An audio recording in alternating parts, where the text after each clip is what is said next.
जब कोविड लगा था ना, तो मेरे पास और मेरे दोस्तों के पास करने के लिए कुछ भी नहीं था, बिल्कुल वेले बैठे थे हम लोग। तो हम तीनों के दिमाग में ना, हम 3 दोस्त थे, तो हम तीनों के दिमाग में ना एक आइडिया आया कि एक काम करते हैं यार, मेरे से थोड़ा बहुत कुकिंग उस समय आने लगी थी। थोड़ा होटल-वोटल मैनेजमेंट हमने कर लिया था, लेकिन कोविड लग गया था तो क्या करते?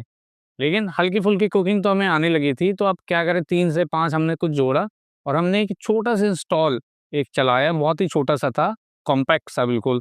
और आप बिलीव नहीं मानोगे, 45 मिनट्स में मेरी रेसिपी बिल्कुल, जो हम डिश वहाँ सर्व कर रहे थे और जो बेच रहे थे, बहुत ही किफ़ायती दाम पे और एंटरटेनमेंट और मज़े भी था कि यार कुछ करने को जाएगा, वो फटाफट बिक जा रही थी।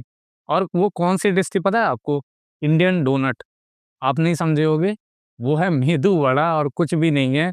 और बिलीव मी, उस समय मैंने इतनी प्रैक्टिस हो चुकी थी ना मेरी, और इतनी गज़ब की ये रेसिपी थी, साज फटाफट बिक जाता था।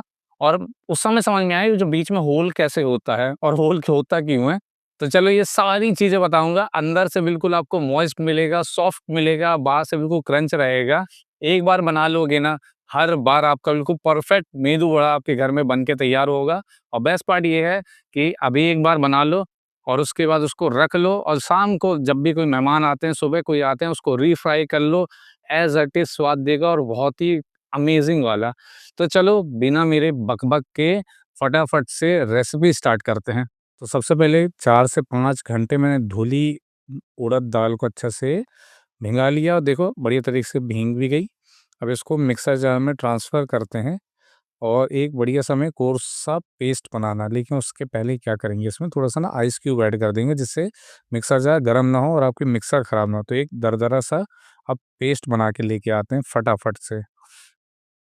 तो यहाँ पे मेरा बढ़िया वाला दरदरा सा पेस्ट बन के तैयार हो गया, बिल्कुल कोर्स सा पेस्ट हुआ है, मैं दिखाता हूँ। ये देखो, आप जब टच करोगे ना ऐसे, तो फ़ील होगा कि यार कुछ तो है अभी दाने-दाने।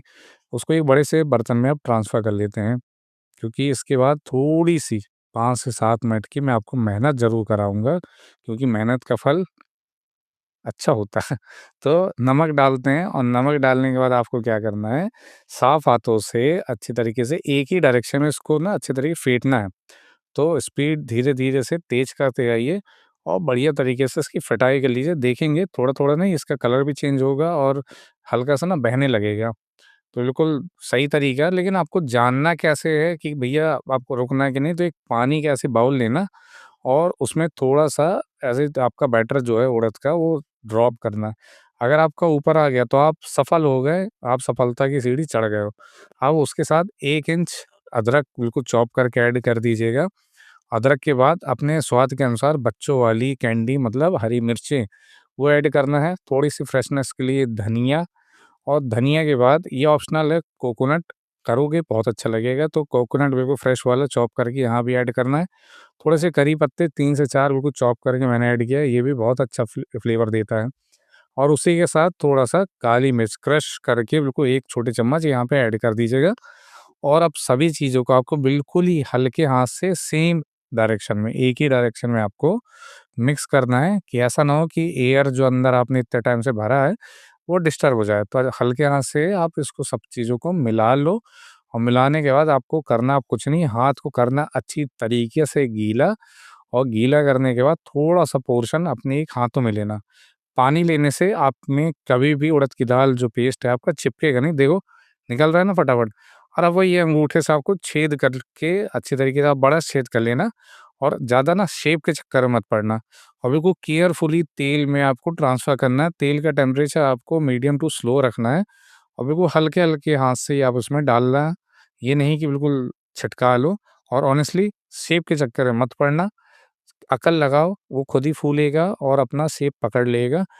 और आपको करना अब क्या है कि जैसे एक तरफ से आपका हल्का-हल्का सा पक जाए, तो आपको हर एक-एक वड़े को आपको पलट देना है। तो अलट-पलट करके आपको देखना ब्राउन कलर मत आने देना है यहाँ पे, अगर हल्का-फुल्का आ भी है तो कोई दिक्कत नहीं है। बिल्कुल हल्के-हल्के आँच में आपको इसको एक बार कुक करना है, क्योंकि हम इसको री-फ्राई करेंगे, दोबारा से करेंगे और हाई हीट में करेंगे। तो अभी हम अंदर कुक कर रहे हैं, बाहर के लिए कुक नहीं चल रहा है, ये अंदर की कुकिंग के लिए है। तो यहाँ पे मेरा देखो 5 से 7 मिनट ही लगा, और बढ़िया तरीके से अंदर कुक हो गया है। लेकिन लिटरली बता रहा हूँ, ये अभी ना आपको देखने में लग रहा है सफ़ेद-सफ़ेद है, तो कच्चा होगा, नहीं, ये पक चुका है, लेकिन आउटर लेयर में अभी कलर नहीं आया, तो आपको ऐसा कच्चा वाला फ़ील आएगा, लेकिन अंदर से ये पक चुका है। आपको थोड़ा-सा आसान विधि भी एक दिखा देता हूँ ना, ऐसे आप चम्मच में भी सेम कर सकते हो, या केले के पत्ता अगर हो, उसमें भी बहुत अच्छे से बनता है। तो इसी तरीके से आप लो, उँगली से आप इसमें ऐसे होल बना लेना और धीरे से बिल्कुल आप तेल में ड्रॉप करना। बिल्कुल धीरे-धीरे से वो आराम से गिर जाएगा, कोई टेंशन वाली बात नहीं है और काम वैसे ही होगा। और साथ ही साथ चटनी बना लेते हैं। तो एक मिक्सर जार में कोकोनट डालते हैं फ्रेश वाला, उसी के साथ 2 इंच अदरक और कैंडी वाली मिर्च और थोड़ा-सा करी पत्ता डालेंगे, पता भी नहीं चलेगा, और थोड़ा-सा डाल देंगे भुना चना। आप चाहो इसकी जगह मूँगफली भी डाल सकते हो। हल्का-सा जीरा भी ऐड करना है इसी के साथ ही, और थोड़ा-सा धनिया के पत्ता, और इसी के साथ बर्फ़ ऐड कर दें। और लगे तो आप पानी भी ऐड कर सकते हो। स्वाद अनुसार अपने नमक ऐड कर लेना। तब तक हमारा वो देखो मेदू वड़ा वहाँ पक रहा है, इसको तब तक महीन सा बिल्कुल पेस्ट बना लेते हैं। फ़ाइन पेस्ट बना के अब इसको ट्रांसफ़र करते हैं। फिर क्या करेंगे हम, अब अच्छी तरीके से हमें फ्राई करना है सभी मेदू वड़ों को, तो उसकी तैयारी करते हैं। हाई फ्लेम में तेल को कर देंगे, और तेल जब गरम हो जाएगा, एक-एक करके सभी को डालेंगे और सुनहरा रंग आने तक इसको अब हमें कुक करना है। तब क्या होगा, ऊपर से बिल्कुल क्रिस्पी करारा हो जाएगा, बिल्कुल हल्का-हल्का सा, जब मज़ा आएगा ना, अब क्या बताऊँ। जब अब हर बाइट में आपको इसमें स्वाद मिलेगा।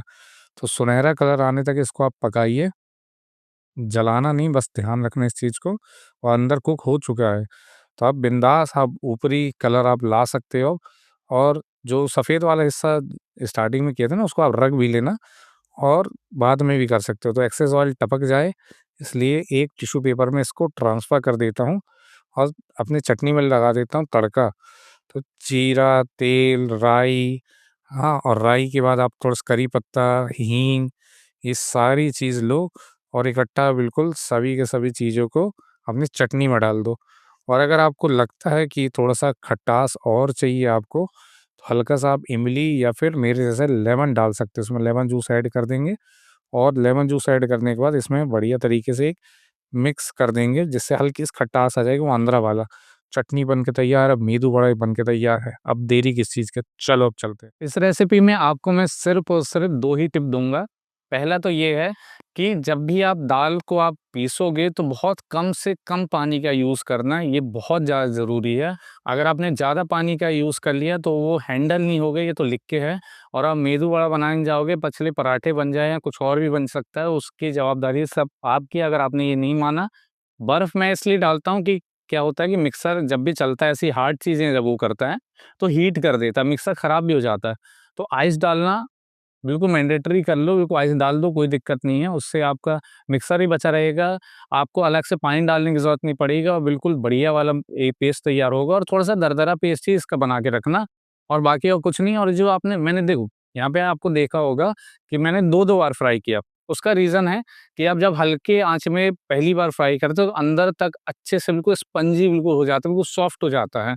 अब फिर बारी आती है क्रस्ट देने की, तो फिर हाई टेम्परेचर में हम लोग आउटर लेयर को कुक करने के लिए बाहर के लिए कुकिंग करते हैं, तो उसको हाई टेम्परेचर में ही करते हैं।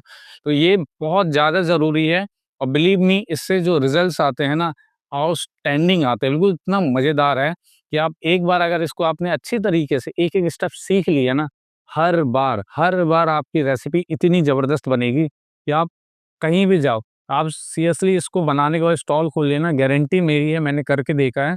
बहुत ही शानदार बिल्कुल रिज़ल्ट आते थे, बिल्कुल फटाफट बिक जा रहे थे, और लोग पूछ रहे थे कि भाई बनाता कौन है, बनाता कौन है? ये राज़ तो उनको नहीं पता चला, शायद आज पता चलेगा। तो चलो फटाफट से प्लेट करते हैं, और थैंक यू सो मच, हमारे 1000 सब्सक्राइबर यहाँ पे कंप्लीट हो चुके हैं, सब आप लोग की मेहनत थी, आप लोग का प्यार था। ऐसे ही सपोर्ट आप दिखाते रहिए, अपनी फैमिली फ्रेंड के साथ शेयर करिए जितना हो सकता है। और कोई भी आपको रेसिपी चाहिए, कुछ नहीं समझ में आता, कमेंट बॉक्स में बता देना, सब कुछ मैं वहाँ पे आपको बता दूँगा इस वीडियो में। तो चलो फिर मिलते हैं किसी नेक्स्ट रेसिपी के साथ। Thank you so much.